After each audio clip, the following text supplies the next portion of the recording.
Bonjour les gens, j'espère que vous allez bien. La guidance hebdomadaire pour la semaine du 3, 10, 17 au 23 octobre 2022. La première des cartes, le conseil, l'énergie de la semaine, les portes magiques de l'univers. Le tarot que nous utilisons, c'est le tarot manga. Et ensuite, on va faire un chemin, cette carte pour la semaine avec Osho, avec le tarot d'Osho. Ok. Et moi je dis c'est parti. C'est parti. On prend une carte ici. Peut-être, je sais pas s'il y en a qu'une. Ouais. Alors il y en a combien ici? Il y en a deux. Ok. Et ben les voilà. Et ben on les prend comme ça. N'est-il pas? Alors, ok. La première des cartes, c'est l'émerveillement. Connecté à votre cœur d'enfant, un joyeux chemin s'ouvre. Oh, c'est joli pour la semaine, n'est-il pas? Connecté à son cœur d'enfant, c'est ça. Cœur d'enfant, l'enfant intérieur, s'écouter, écouter sa petite voix, ne pas se soucier de ce qui devrait être, de ce qu'on devrait faire, mais plutôt s'écouter et pouvoir l'accomplir. Ce qui est présent ici avec la légende personnelle. Votre cœur et votre âme vous guident pour accomplir votre raison d'être. J'ai du mal à dire. Voilà. Légende personnelle, référence à Monsieur Coelho. Donc là, il y a des possibilités. Vous voyez qu'on est dans quelque chose de très lumineux, de très joli là-dessus. Il y a quelque chose qui s'ouvre ici, quelque chose à mon avis qui est déjà présent, et quelque chose qui peut aller plus loin sur cette semaine. C'est plutôt pas mal après les dernières semaines. Alors, je sais plus trop, mais les dernières semaines qu'on a eues, elles étaient quand même assez costauds, et puis c'était pas de cet ordre-là. Ici, on peut aller plus loin, on peut avancer. Alors, le tarot nous donne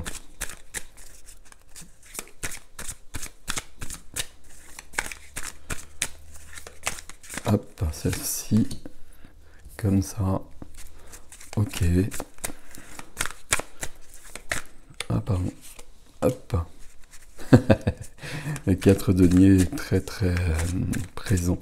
J'ai fait le tirage du week-end sur Instagram et il y avait le 4 de denier qui était là. Alors la troisième carte, s'il vous plaît, la voici. Ok, tiens donc. Alors, on va mettre ça comme ça. L'énergie ici, c'est le 8 de denier. Le 8 de denier, c'est l'artisan, c'est l'artiste qui a des dons, qui a des talents et qui travaille bien, qui réalise des choses qui sont belles. C'est quelqu'un qui suit son chemin, justement, c'est quelqu'un qui est dans sa mission d'âme. C'est le terme que je préfère, mission de vie d'ailleurs. Parce que pour être dans sa mission d'âme, il faut être connecté à soi. Il n'y a pas de choses grandioses par rapport à ça. C'est tout simplement être aligné à soi et puis s'écouter. C'est vraiment important. Si on s'écoute, on retrouve le vrai chemin. Ici, notre ami, il est sur son vrai chemin, il est en train de réaliser des choses. Ça peut vouloir dire qu'on a peut-être besoin de travailler sur soi. C'est pas le cas ici. C'est pas le cas ici, mais pour aller sur ce chemin-là, visiblement, il va falloir franchir une porte. Parce que le 4 de... C'est compliqué de denier comme ça, de pentacle, je veux dire. Le 4 de pentacle qui est là, qui est avec ses 4 écus, et c'est le 4 d'ailleurs, c'est le 4, la structure, la base, qui doit nous aider à construire quelque chose, qui permet de construire des choses qui donnent une structure. Mais le 4 peut enfermer aussi quand on est dans la peur de perdre ce qu'on a. Le 4 qui vient aider ici, c'est qu'on va partir sur un nouveau chemin, qu'on peut partir sur un nouveau chemin et qu'on peut aller explorer des nouvelles choses. C'est ce qu'on a vu un peu en haut. Et visiblement, alors le plus, le moins, comme d'habitude, hein, et l'énergie, ici le plus, c'est qu'on va dépasser ce stade où on était peut-être bloqué par peur de perdre des choses. Et puis le 6 d'épée qui est dans le moins, dans ce qui est freiné, bloqué pour un temps, parce qu'il y a peut-être besoin de partir vraiment. Alors, Ouais, je vais le dire comme ça quand même. Le 6 d'épée, c'est déménager, c'est voyager, c'est changer de lieu. Donc il y a vraiment ça. Mais même si c'est pas aussi concret que cela, le 6 d'épée, c'est quand même laisser tout un passé derrière soi. Tout un passé, un lieu peut-être, mais peut-être des personnes, peut-être une façon d'être, un comportement que l'on avait et qui nous enferme un peu, qui nous empêche de suivre le chemin qui est le bon pour nous. Et ici, ce comportement, ça peut être notamment de ne pas s'écouter suffisamment. Si on s'écoute suffisamment, on est sur le bon chemin toujours. Parce que ce qu'on entend si on s'écoute vraiment, c'est son âme, n'est-il pas? Donc là, on voit bien qu'il y a quelque chose et on est bien en raccord avec les énergies du haut là. Mais ça va demander quand même un changement. Et le changement, il commence, mais on n'est pas si près que ça. Voilà, ça va se mettre en place au fur et à mesure. Il y a peut-être des projets qui sont à l'heure, qui ont commencé, et puis il faut aller plus loin. Bon, on va voir. C'est joli tout ça. Alors, avec Monsieur Osho. Alors, Monsieur Osho. Monsieur Osho, il y a l'ajournement ici, derrière, au dos, de deck. L'ajournement, c'est le 6 d'épée, c'est on remet à plus tard un peu le fait de passer vraiment à autre chose. C'est pas un ajournement total, c'est plutôt on retarde un petit peu. On est en train de mesurer les choses. C'est un peu embêtant quand même. Bon, il y a peut-être besoin de cela avant, le roi d'eau, la guérison. Il y a besoin peut-être sur le cœur de quelque chose qui va venir apaiser des choses, qui va venir réconforter, j'arrive plus à parler, hein, je suis désolé, réconforter le roi de denier, c'est pas du tout le roi, le 4 de denier, pardon, euh, pour le rassurer et pour qu'il puisse se lever et puis continuer son chemin. Ok, il y a peut-être du passé qui est à l'œuvre, les vies antérieures ici, alors peut-être du karmique, certes. Karmique plus ou karmique moins, j'aime pas dire positif ou négatif. Du karmique négatif qui peut bloquer des choses, peut-être, pourquoi pas. C'est de moins en moins le cas, le karmique. Le karmique, c'est plutôt du karmique positif, dans le sens où ce sont des choses qu'on a réalisées dans d'autres vies et qu'on retrouve dans cette vie-là. Et c'est pour ça qu'on passe à autre chose, c'est pour ça que le chemin se dessine, et c'est peut-être pour ça qu'on a besoin de partir, de changer. Ok, c'est plutôt pas mal. Et de faire l'expérience de l'existence. Wow, c'est joli tout ça. L'expérience de l'existence, c'est d'être, j'allais dire, d'être vraiment en vie. Alors, je pense que la phrase ne veut rien dire en elle-même, mais en même temps, je pense que vous la comprenez. C'est quand il n'y a plus de conditionnement, quand on a retrouvé la liberté d'être, et la liberté d'être qui on veut, et surtout qui on est vraiment, quand on s'est reconnecté à soi-même, et de faire l'expérience de tout ce qui nous est donné. Alors voilà, ici on va pas approfondir parce que je sais que ça agace beaucoup de gens, mais pour ça évidemment on a besoin de cela, de ce fameux lâcher prise. Le lâcher prise, c'est quand on pose les actions qu'on sent justes et puis qu'on confie le reste au divin, à la source.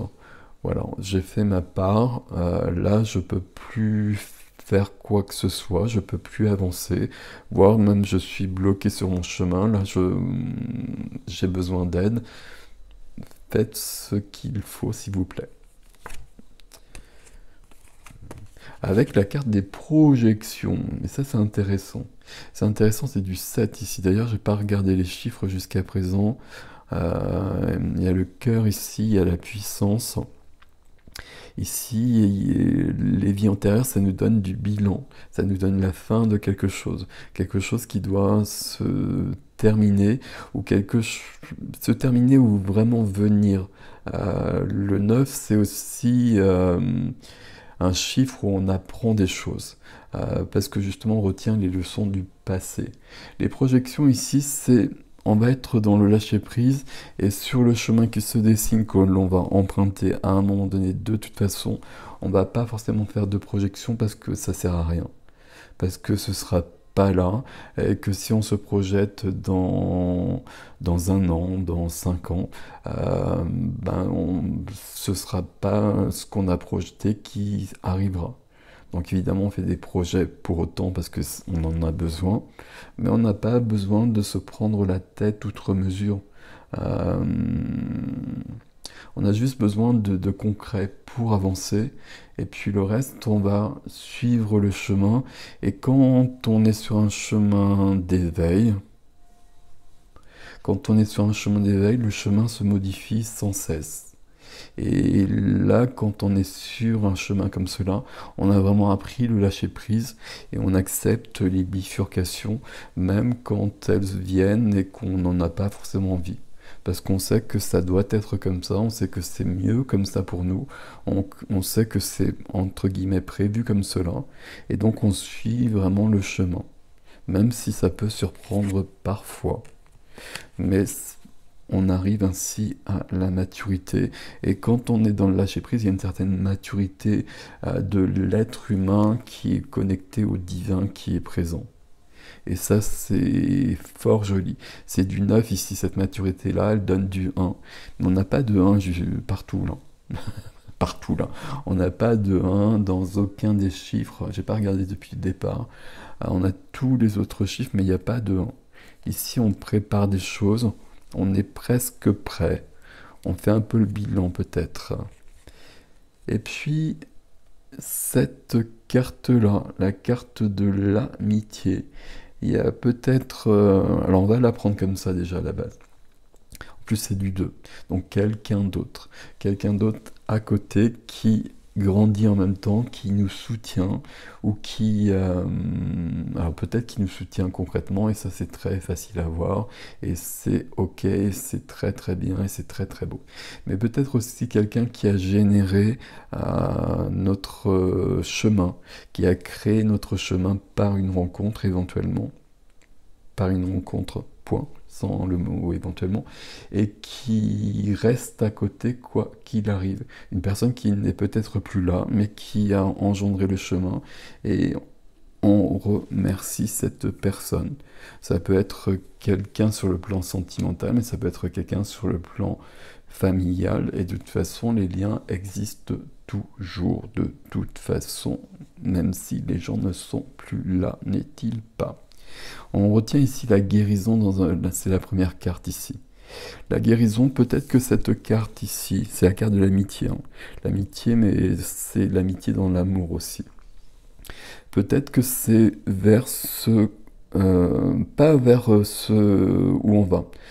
Non, c'est peut-être ce qu'on peut rencontrer sur le chemin pour nous aider. Peut-être que là, il y a des peurs, comme je vous l'ai dit, et puis qu'on a peur de passer vraiment à l'action, on retient un peu les chevaux, mais il y a peut-être quelqu'un qui va se présenter pour simplifier, pour aider, pour accompagner, et c'est bienvenu, n'est-il pas? Tout ça, c'est beau. Tout est joli sur cette semaine, n'est-il pas? On retient aussi la carte de l'ajournement. L'ajournement qui précède l'aventure. Et c'est un peu ce qu'on a vu ici. Hein. L'aventure, elle est là. On lâche la proie pour l'ombre ici. Donc pour lâcher la proie pour l'ombre, il faut rentrer dans la forêt. La forêt elle semble obscure, mais en fait, ici, il y a toutes les couleurs dans la forêt. Donc ça vaut vraiment la peine d'y aller. Et c'est peut-être pas très utile d'ajourner ce voyage. Ici, on regarde, là c'est noir et blanc. Ce vers quoi on pourrait aller, c'est tout en couleur. Voilà, mes amis. C'est une semaine qui est en train de préparer, de continuer pour beaucoup, j'imagine, le chemin. Et il y a quelque chose qui s'ouvre, il y a quelque chose qui semble apparaître. Donc il faut le prendre et on remercie pour cela. Voilà, je vous souhaite une belle semaine. Je vous retrouve très vite. Je suis en train de publier un nouveau soin, une nouvelle transmission énergétique. Je retrouve la joie sur le site. Donc vous retrouvez ça dans la barre d'informations sous la vidéo. Si ça vous intéresse, bien sûr. Prenez soin de vous. À bientôt. Je vous dis.